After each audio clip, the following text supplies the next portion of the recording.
Xərclər barədə danışaq. Xərc nə zaman tanınmalıdır? Sadə qaydalarla öyrənək. Qeyd edeyim ki, konseptual çərçivənin verdiyi qaydaları bilməyimiz mütləqdir. 3 dənə qayda səsləndirəcəm. 1.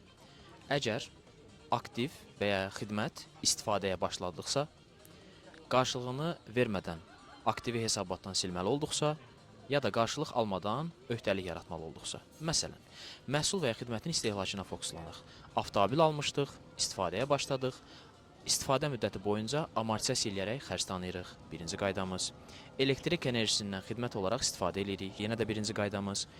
İşçinin xidmətindən istehlak edirik. Bu da birinci qaydamıza uyğundur. Yəni məhsul və ya xidməti istehlak edəndə xərc yaranır. İkinci qaydaya fokuslanaq. Qarşılığını almadan aktiv hesabatdan silirik. Məsələn, məhsulumuz var idi, xarab oldu, hesabatdan sildik. Üçüncü qaydamıza baxaq. Təsəvvür eləyək ki, konstruktiv öhdəliyimiz yarandı. Deyək ki, cərimə olunduq, bank cəriməsi ödədik və s. Burada da hər hansısa bir qarşılıq almadan biz qarşı tərəfə cərimə ödəməli olduq, yəni öhdəli olduq.